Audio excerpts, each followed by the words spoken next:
Coming up next on the Jeff Crilley Show, you're going to meet the great Shari Leid. She is a connection coach.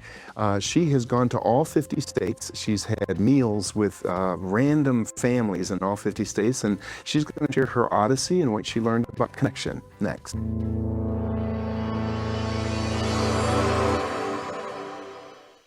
Many are predicting that the worst is yet to come, which is unfortunate, said one person here.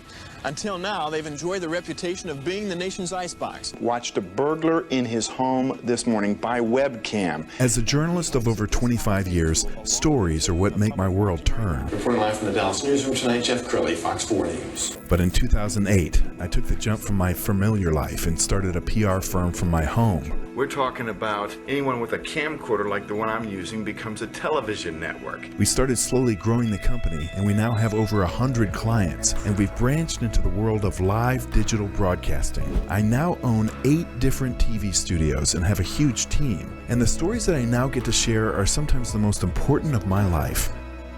Life has a funny way of coming around full circle. This is the Jeff Crilley Show. Well, aren't we all seeking connections? I have this idea that God made us all perfect, and our earliest memories on the planet, if you have great parents, is a mom and dad kind of oohing and eyeing at you and making you feel like the most important person on the planet. So we're all seeking connection. We're all seeking that unconditional love that many of us experienced as a child. Shari Leid is in the studio. She is a connection coach. She's the author of 4, soon to be 5 books. Yes. Unbelievable. But Shari, welcome to the show. And I want you to start in your childhood because you have a very interesting childhood. Sure, that's almost just like yesterday, right? So I was adopted, but the circumstances of my adoption, I was orphaned in Seoul, South Korea. And I learned in my teenage years that my birth date is not actually my birth date. I was found in a cardboard box, left without any identifying information. So I don't know my true birth date, my family name, or any background. I happened to be adopted by Japanese-American parents who, there was a generation between us, and they were interned during World War II. Wow. So Korean orphan adopted by Japanese-American parents who were interned during World War II. And I know we don't have time, but I also adopted a daughter from China. So I love that. That's a different story. Well, okay, I don't want to spend too much time on this, but let's unpack some bags. When you learned that you were left in a cardboard box, did that create any trauma for you? Like, why didn't my mom love me? Well, the biggest part for me was realizing my birthday wasn't my birthday. And you'd be surprised how many times that comes up in conversation, your birthday, your sign.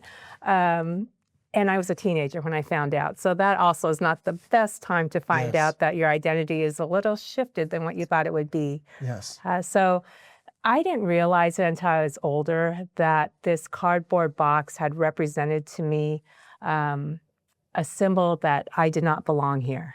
So I became an attorney, author, speaker, a mom to 2 incredible kids, ex-wife to an ex-husband. But this box, no matter what room I was in, this box from time to time would pop up and tell me, you don't belong here. So it was always kind of there. Beautiful. Okay, much more on this in a minute. She's a very accomplished speaker. She did a TED Talk. I'm really a big fan of this. We're going to show the first 2 minutes. Let's go ahead and roll it.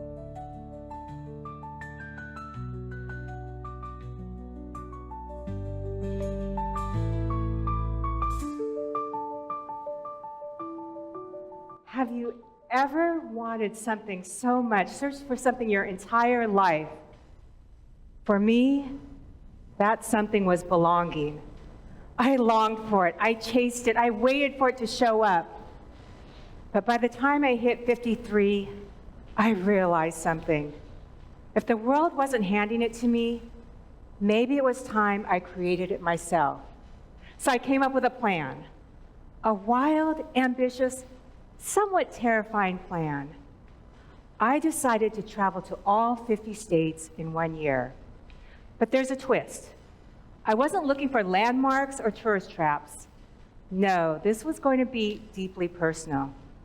In every state, I'd share a meal, but not just with anybody, with a stranger or somebody I hadn't seen in decades. One meal, one conversation, one state at a time.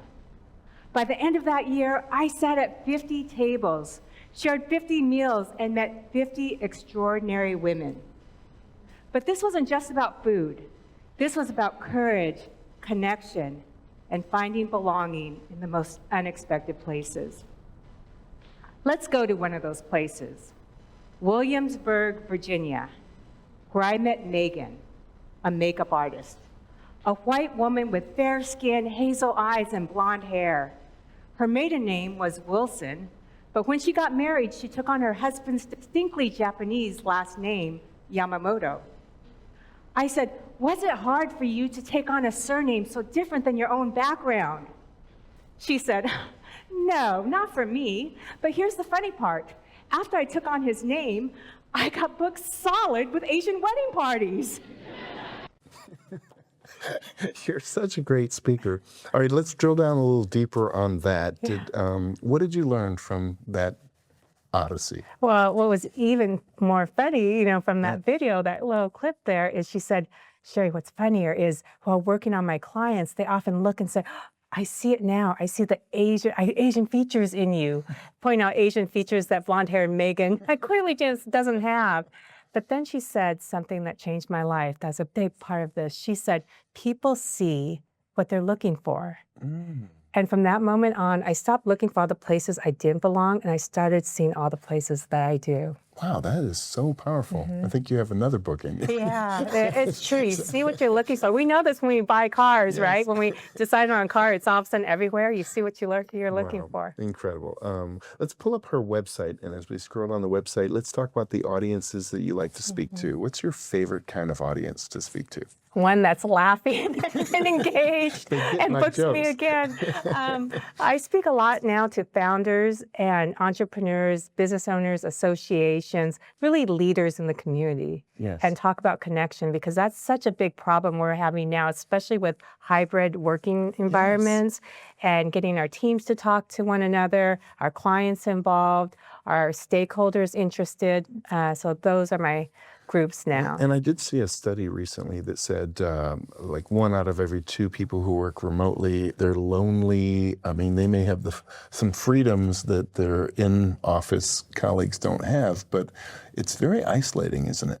It is, and if you think about it, actually there have been studies that Harvard Business say that showed that people really become engaged in work, not necessarily because of the salary or the benefits, but because of the relationships.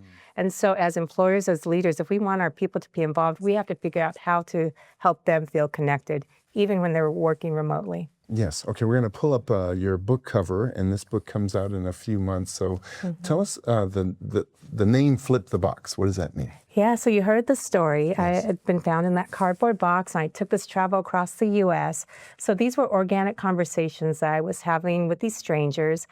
And I realized, though, I kept asking, what feels like home? What feels like family? How do you create community? And that's when I noticed, okay, I've been looking, as I said, for connection, belonging my entire life.